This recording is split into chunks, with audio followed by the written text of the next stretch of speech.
नमस्ते दोस्तों, कैसे हैं आप सब? उम्मीद है आप सब अच्छे होंगे, स्वस्थ होंगे, मस्त होंगे और आप सभी की तैयारी भी अच्छी चल रही होगी। चलिए, जैसा कि आपको थंबनेल में आप सभी ने देख लिया होगा कि जेएनवी 9th क्लास के एंट्रेंस एग्जाम के आपके मोस्ट इंपॉर्टेंट 25 क्वेश्चन कौन से हैं जो एग्जाम में आने की पूरी संभावनाएं हैं, उनके बारे में हम चर्चा करेंगे। साथ ही उसमें और कौन से क्वेश्चन आएंगे उसकी भी हम चर्चा साथ ही साथ उसमें जो ऑप्शन दिए हैं उसके अकॉर्डिंग करेंगे। तो 25 नहीं, 25 से ज़्यादा क्वेश्चन हो जाएंगे जो कि आपको एग्जाम में हेल्प करेंगे। चलिए, बिना देरी किए हमारे उन 25 क्वेश्चन पर हम चर्चा करते हैं। सबसे पहले हमारा क्वेश्चन कौन सा है? दिए गए शब्दों के उचित विलोम शब्द का चयन कीजिए। आपको विलोम शब्द पूछा गया है ना? विलोम शब्द कौन सा सही है आपको वो बताना है। विलोम शब्द का पहला शब्द क्या है? आहुत। इसका विलोम शब्द क्या होगा वो हमें देखना है। व्याधि, अनाहुत और संतोष और विहुत। आप सभी को मैंने पहले भी बताया था, फिर से बताती हूँ कि विलोम शब्द जब भी पढ़े आप विलोम शब्द युग्म में पढ़े, जोड़े में पढ़े, है ना? क्योंकि हमें एग्जाम में आहुत शब्द या अन्य शब्दों की तरह अर्थ देने वाले और भी शब्द दिए जाएंगे, तो हमें वहां पर कंफ्यूज नहीं होना है। वहां पर हमें बिल्कुल भी कंफ्यूज ना होकर पेयर में पढ़कर और उसके आंसर देने हैं। जैसे यहाँ पर आहुत का व्याधि, अनाहुत, संतोष और विहुत दिया है, एक जैसे दिखने वाले अनाहुत और विहुत। लेकिन जब भी हम विलोम शब्द को पेयर में पढ़ेंगे तो आहुत का क्या होता है? अनाहुत। आहुत का मतलब क्या होगा? जिसे बुलाया गया हो, और अनाहुत जिसे नहीं बुलाया गया हो। ठीक है, तो दोनों का अर्थ ध्यान में रखना है और दोनों को पेयर में पढ़ना है, यानी कि विलोम शब्द को हमें जोड़े में पढ़ना है। तो आहुत का आपका क्या होगा? अनाहुत। ठीक है, बी इसका क्या हो जाएगा? सही आंसर हो जाएगा। बी आपका सही आंसर है इसमें। और आहुत का अनाहुत, अब हम इसको हमेशा पेयर में पढ़ेंगे, है ना? पेयर में पढ़ेंगे। सेकंड आपका विलोम शब्द कौन सा है? व्यक्त। व्यक्त का क्या होगा? व्यक्तहीन, अन्वय, अव्यक्त और प्रव्यक्त। देखो, एक जैसे दिखने वाले शब्द हैं, है ना? व्यक्त यानी जिसे जताया जाए, जिसे बताया जाए। व्यक्तहीन यानी उसके बगैर, है ना? व्यक्त किए बगैर। अन्वय, अव्यय, अव्यय एक जैसे शब्द और प्रव्यय एक जैसे शब्द दिखने वाले शब्द हैं। लेकिन जब भी हम विलोम शब्द पढ़ेंगे, फिर से कहूंगी पेयर में पढ़ेंगे, तो व्यक्त का आपका आंसर क्या होगा? अव्यक्त। क्या होगा? अव्यक्त। सी इसका क्या हो जाएगा? सही हो जाएगा। तो हम इसको पढ़ेंगे कैसे? जैसे आहुत, अनाहुत, है ना? आहुत, अनाहुत, व्यक्त, अव्यक्त, अव्यक्त, अव्यक्त। तो जब भी एग्जाम में पूछा जाएगा तो दिमाग में सीधा व्यक्त पढ़ते ही हमारे क्या आएगा? अव्यक्त, क्योंकि हमने उसको पेयर में पढ़ा रखा है ना। जैसे जैसे हम क्या पढ़ते हैं? हार और जीत, हार जीत, है ना? इस तरह से आपको शब्द पेयर में पढ़ना है। फिर एक का विलोम शब्द क्या होगा? दो होगा, एक एक होगा, एक, है ना? प्रत्येक या अनेक। इसमें से एक का आपका विलोम शब्द कौन सा होगा? एक यानी कि एक, है ना? वन। और एक का विलोम शब्द क्या हो जाएगा? अनेक, है ना? अनेक। प्रत्येक नहीं होगा, एक एक यानी एक के बाद एक, है ना? दो, दो भी नहीं होगा। एक का आपका क्या होगा? जो विलोम शब्द है अनेक होगा। ठीक है, नेक्स्ट क्वेश्चन, साधारण। साधारण का आपका विलोम शब्द क्या होगा ये आपको बताना है। विशेष होगा, सामान्य होगा, सरल होगा और विशेषता होगा। देखो, साधारण का मतलब ही क्या होता है? सामान्य, सरल। विशेष का, साधारण का विलोम या तो विशेष होगा या विशेषता होगा। अगर साधारणतया इस तरह का शब्द होता तो हम विशेषता लिखते, है ना? लेकिन साधारण का क्या होगा? विशेष होगा। साधारण, विशेष, साधारण, विशेष। इस प्रकार से आपको विलोम शब्द युग्म में याद करने हैं। ठीक है, नेक्स्ट क्वेश्चन क्या हो जाएगा? दिए गए शब्द युग्म के उचित अर्थ के लिए सही विकल्प का चयन करना है। ठीक है, इसमें से शब्द युग्म कौन सा सही है उसके बारे में आपको बताना है। स्वर्ण और सवर्ण दो शब्द दिए हैं, दोनों का अर्थ बताना है। स्वर्ण यानी सोना होगा या फिर सवर्ण का चांदी होगा। फिर आपको पहला शब्द दिया है, उसका अर्थ पहला दिया है और दूसरे शब्द का अर्थ दूसरा दिया है। ठीक है, तो सोना चांदी होगा, सखा सखी होगा, सोना उच्च जाति होगा, उच्च जाति और नीच जाति होगा। देखो, स्वर्ण का मतलब क्या होता है? सोना। और सवर्ण, दोनों को अलग करके देखोगे, सवर्ण यानी कि उच्च जाति। इसमें से इसका सही जवाब कहाँ है? अच्छा, ये बी है और ये सी है, ठीक है। सी इसका क्या होगा? सही होगा। स्वर्ण और सवर्ण यानी सोना और उच्च जाति। नेक्स्ट क्वेश्चन क्या है? सर और शर। सर और शर का मतलब क्या होता है? तालाब और बाण होता है, पानी और तालाब होगा, सिर और बाण होगा, बाण और तालाब होगा। देखो, सर से याद रखोगे सरोवर, है ना, और शर यानी बाण। तो तालाब और बाण कहाँ दिया है? ए में। अब ये क्वेश्चन आपके सही कैसे होंगे? जब आपको शब्दों के अर्थ पता होंगे, है ना। तो तालाब और बाण। नेक्स्ट क्वेश्चन क्या है? लक्ष्य और लक्ष्य। लक्ष्य और लक्ष्य का अर्थ क्या होगा? उद्देश्य और लाख होगा, गिनती और विनती होगा, लाख और उद्देश्य होगा, लाख करोड़ होगा। देखो, लक्ष्य यानी उद्देश्य, है ना, और लक्ष्य यानी के लाख। उद्देश्य और लाख आपको कहाँ दिया है? ए में। देखो, यहाँ पर लाख और उद्देश्य, यहाँ कंफ्यूज नहीं होना है। लक्ष्य का मतलब होता है उद्देश्य, य से य याद कर लो कि लक्ष्य का मतलब होगा उद्देश्य, है ना। नेक्स्ट क्वेश्चन क्या है? दिए गए शब्दों के लिए उचित बहुवचन का चयन करना है। बहुवचन बताना है।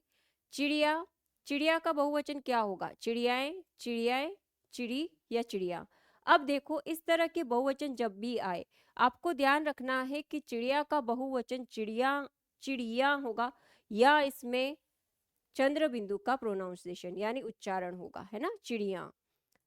ठीक है, तो डी इसका क्या होगा? सही होगा, चिड़िया। नेक्स्ट, गुरु। गुरु का बहुवचन क्या होगा? गुरुएं होगा, गुरुजन होगा, गुरुवर्ग होगा, गुरुदत्त होगा।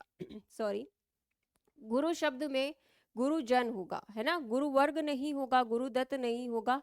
जन यानी बहुत सारे लोगों की बात करता है, तो गुरुजन यहाँ पर क्या होगा? सही होगा, है ना। नेक्स्ट क्वेश्चन क्या है? दिए गए पदों के बीच में लगने वाले उचित कारक चिन्ह का चयन करना है। कारक चिन्ह बताना है आपको कि इसमें कौन सा कारक चिन्ह लग रहा है ना।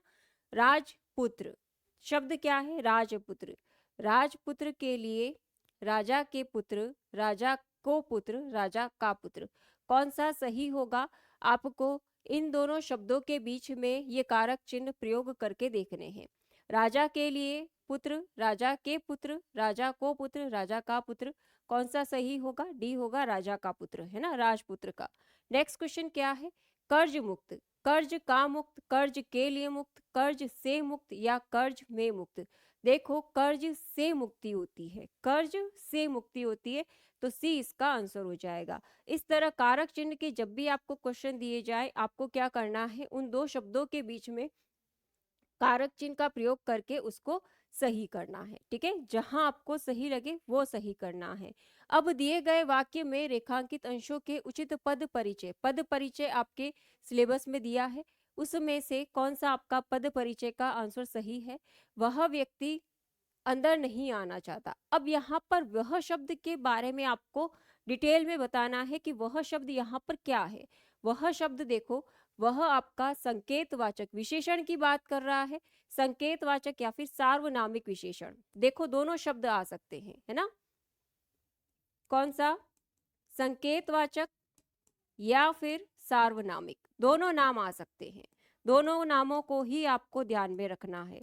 यह, वह, ये, वह, ये सारे आपके सार्वनामिक या फिर संकेतवाचक विशेषण होते हैं, ठीक है।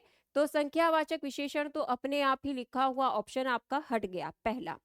फिर संकेतवाचक विशेषण है वह, उसके बाद में वह शब्द स्त्रीलिंग है या पुल्लिंग है? क्या है? वह पुल्लिंग शब्द है, पुल्लिंग यहाँ पर ये सही है। और स्त्रीलिंग, तो संख्यावाचक आपका यहाँ से हट गया, संख्यावाचक यहाँ से हट गया, यहाँ से स्त्रीलिंग हट गया, ऑप्शन क्या हो गया? बी। अब इसको हम एक बार से चेक कर लेते हैं। संकेतवाचक विशेषण है वह, पुल्लिंग शब्द है, एक वचन को दर्शा रहा है, कर्ता कारक है, बिल्कुल कर्ता कारक है, और व्यक्ति का विशेषण है। बिल्कुल पूरा का पूरा आपका आंसर क्या है? सही है ना। नेक्स्ट क्वेश्चन क्या है? नीलकंठ में कौन सा समास है? समास पूछा है। नीलकंठ में तत्पुरुष है, बहुब्री है, द्विगु है या द्वंद्व है? अब देखो, नीलकंठ यानी नीला है कंठ जिसका, बहुब्री, बहुब्री यानी के अर्थ जो दूसरा दे। नीलाकंठ किसका है? भगवान शिव का, है ना, शिव का। तत्पुरुष में क्या होंगे? जहां कारक चिन्हों का लोप होगा। द्विगु में पहला पद संख्यावाचक होगा और द्वंद्व में दो शब्दों के बीच में योजक चिन्ह यानी और या अथवा का लोप होगा, है ना। इस प्रकार के आपके समास के क्वेश्चन आएंगे। मृग नयन में कौन सा समास है, देखो मृग नयन है ना, मृग के समान नयन। अब यहाँ पर दोनों पद प्रधान है, दोनों पद प्रधान हो गए तो कौन सा हो गया, कर्मधारय समास हो गया। द्विगु द्वंद्व और तत्पुरुष नहीं होगा, क्योंकि द्विगु में क्या होता है, पहला पद संख्यावाचक होगा, द्वंद्व में योजक चिन्ह का प्रयोग होगा जिसमें और अथवा या का लोप होगा, और तत्पुरुष में कारक चिन्ह का प्रयोग होगा। नेक्स्ट होगा गंगा जल पवित्र होती है, वाक्य का शुद्ध रूप क्या है। ये आपका अशुद्ध वाक्य है, इसको शुद्ध करना है। गंगा जल पवित्र होते हैं, गंगा का जल पवित्र होती है, गंगा जल पवित्र होता है, गंगा में जल पवित्र होती है। अब देखो गंगा जल पवित्र होती है, यहाँ पर आपका जो है लिंग से संबंधित है ना, होती शब्द गलत है। गंगा जल पवित्र होता है, पवित्र से होता शब्द आएगा, पवित्र से होता शब्द आएगा, होती नहीं आएगा, ठीक है। नेक्स्ट क्वेश्चन क्या है, तुम तुम्हारे घर जाओ, वाक्य का शुद्ध रूप बताना है। तुम तुम्हारे घर जाओ, तुम अपने घर जाओ, सब में क्या होगा, पूर्ण विराम होगा। तुम अपने घर जाओ, तुम तुम्हें घर जाओ, तुम तुम्हारे घर जाओ, तुम तुम्हारी घर जाओ, इसमें से क्या होगा, तुम अपने घर जाओ, ए इसका सही होगा, है ना। तुम तुम्हारे की जगह तुम अपने घर जाओ, तुम्हारे नहीं अपने होगा। नेक्स्ट क्वेश्चन, दिए गए सरल वाक्यों के लिए उचित मिश्र वाक्य का चयन करना है, ठीक है। सरल वाक्य से आपको किस में बदलना है, मिश्र वाक्य में। राजीव ने घर पहुंचते ही पहले मुझे कॉल की, इसका मिश्र वाक्य क्या होगा, राजीव जैसे ही घर पहुंचा तुरंत उसने मुझे कॉल की, राजीव घर पहुंचा और पहले मुझे कॉल की, राजीव ने घर पहुंचकर मुझे पहले कॉल की, जैसे ही राजीव घर पहुंचा उसने पहले मुझे कॉल की। अब देखो आपको एक बात ध्यान रखनी है कि जैसे ही शब्द, जैसे, यद्यपि, इस तरह के शब्द, क्योंकि अगर ये शब्द पहले आ जाए तो वो किसकी पहचान होती है, मिश्र वाक्यों की, किसकी, मिश्र वाक्यों की। तो डी इसका क्या होगा, सही होगा, ठीक है।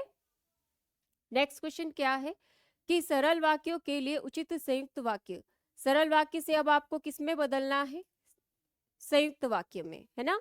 संयुक्त वाक्य में बदलना है। बुखार होने के कारण मैं विद्यालय नहीं जा सका, बुखार था इसलिए मैं विद्यालय नहीं गया, मुझे बुखार था इसलिए मैं विद्यालय नहीं जा सका, यद्यपि मुझे बुखार था परंतु मैं विद्यालय नहीं गया, जैसे ही मुझे बुखार था मैं विद्यालय नहीं जा सका।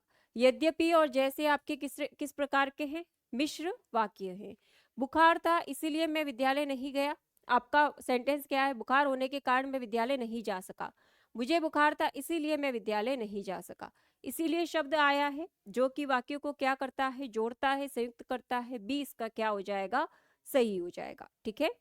नेक्स्ट क्वेश्चन क्या है कि आपको फिर से इसमें संयुक्त वाक्य बनाना है। बाजार जाकर अहमद ने सामान खरीदा, बाजार जाते ही अहमद ने सामान खरीदा, अहमद बाजार गया और उसने सामान खरीदा।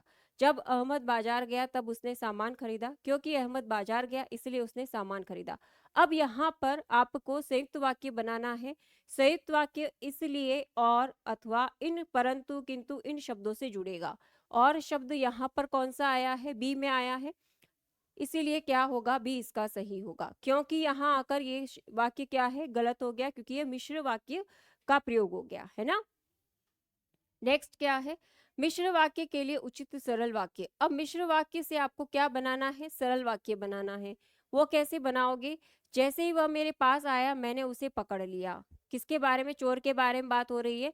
वह मेरे पास आया और मैंने उसे पकड़ लिया, मेरे पास आते ही मैंने उसे पकड़ लिया, मेरे पास आने के कारण मैंने उसे पकड़ लिया, क्यों, जो ही वह मेरे पास आया त्यों ही मैंने उसे पकड़ लिया। ज्यों और त्यों शब्द यहाँ पर नहीं आएंगे। ये वाक्य क्या हो गया आपका, ये आपका सरल वाक्य नहीं है, ये आपका किस प्रकार का वाक्य है, मिश्र वाक्य का ही उदाहरण है, ठीक है। अब आपको मिश्र से सरल में बदलना है, तो मेरे पास आते ही मैंने उसे पकड़ लिया एक साधारण सा वाक्य है जिसमें कि संयुक्त वाक्य यानी जोड़ने वाले शब्द का भी प्रयोग नहीं होगा। यहाँ और के कारण आया है जो कि वाक्य को जोड़ता है, जो कि गलत है। मेरे पास आते ही मैंने उसे पकड़ लिया, ये आपका सरल वाक्य होगा।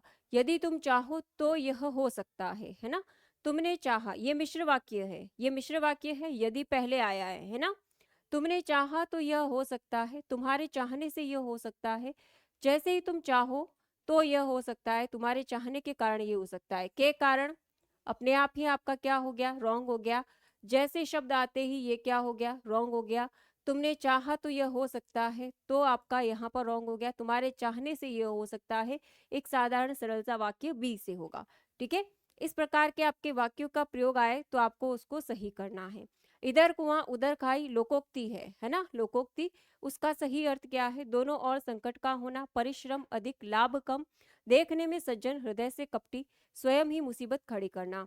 इधर कुआं उधर खाई यानी दोनों तरफ ही मुसीबत होना है ना, दोनों और संकट का होना। ए इसका क्या होगा, सही होगा। यानी एक तरफ कुआं है एक तरफ खाई, यानी आप दोनों तरफ नहीं जा सकते है ना। नेक्स्ट क्या होगा, बीड़ा उठाना मुहावरे का अर्थ क्या है, किसी कार्य को पूर्ण करने का संकल्प, कष्ट से उबारना, कर्तव्य से मुक्त होना, अधिक मात्रा में होना। बीड़ा उठाना मुहावरे का अर्थ क्या हो जाएगा, किसी कार्य को पूर्ण करने का संकल्प लेना है ना।